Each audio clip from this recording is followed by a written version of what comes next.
Selanjutnya, akumulasi bahan pencemar dalam rantai makanan adalah proses di mana bahan pencemar seperti logam berat, pestisida, atau polusi lainnya meningkat konsentrasinya seiring dengan perpindahan energi melalui rantai makanan. Hal ini dikenal sebagai biomagnifikasi.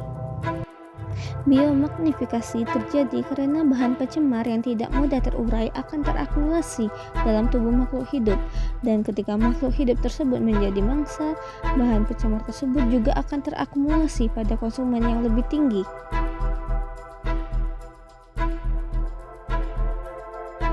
Selanjutnya, penanganan limbah. Berdasarkan wujudnya, limbah dapat dibedakan menjadi 3 macam, yaitu limbah cair, limbah gas, dan limbah padat. Limbah yang merupakan sisa kegiatan manusia tidak selalu berupa bahan yang mengganggu lingkungan, melainkan ada pula berupa bahan yang masih bermanfaat dan memiliki nilai ekonomi.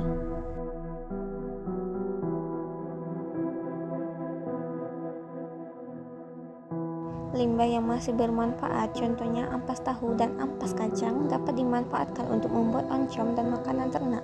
Limbah kayu dari industri furniture dapat digunakan untuk membuat mainan anak-anak, dan sisa bahan makanan dan sayuran, sampah daun, dan kotoran ternak dapat dimanfaatkan untuk membuat pupuk kompos.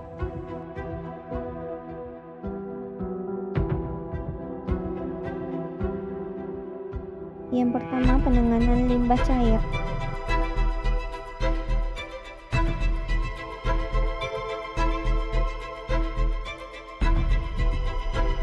Sistem penanganan limbah cair domestik.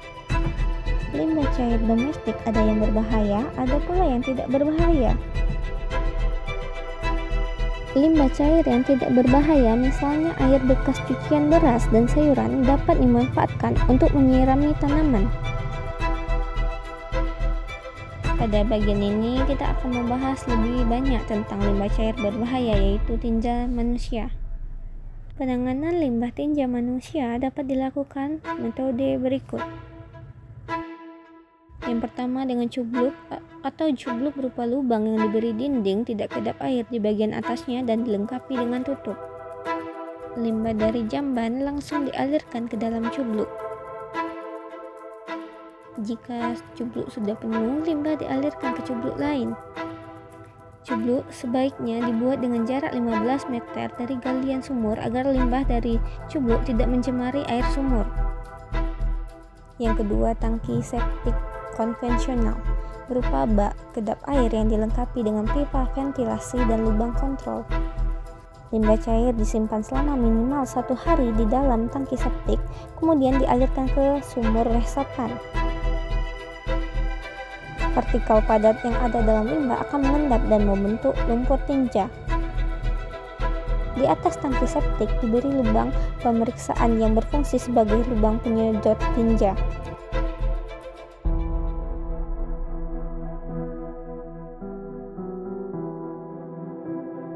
Yang ketiga, tangki septik biofilter atau upflow filter terdiri atas bak pengendap, ruangan yang berisi media filter, batu pecah, batu apung, ijuk, dan kerikil, dan ruang resapan yang berisi kerikil, pasir, dan ijuk.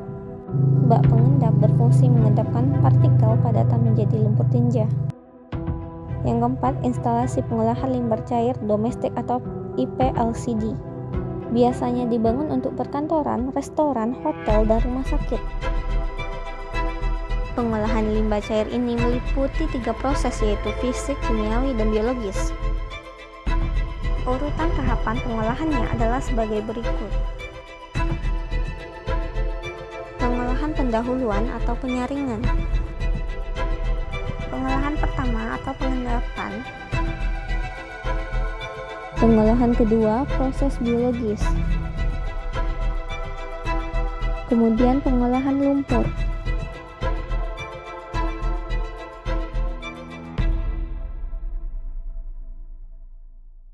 B. Sistem penanganan limbah cair industri. Pertama, penanganan sistem setempat.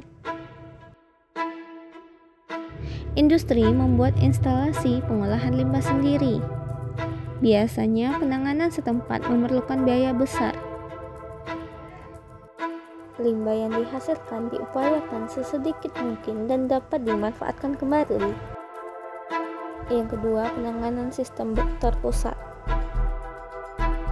Sistem ini dikembangkan di daerah kawasan industri yang menghasilkan berbagai jenis limbah berbeda. Apabila limbah dari berbagai industri dicampur atau disatukan akan menyulitkan proses pengolahan. Oleh karena itu, masing-masing industri harus melakukan pengolahan terlebih dahulu hingga efluen limbah memenuhi syarat tertentu sebelum masuk ke jaringan air kotor dan IPAL atau instalasi pengolahan air limbah. 2. Penanganan limbah padat. Limbah padat sering disebut sebagai sampah baik sampah organik maupun anorganik.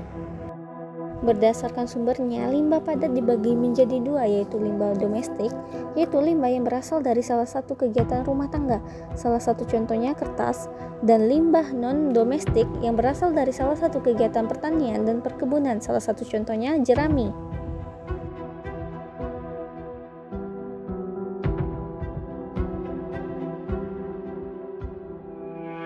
Thank you.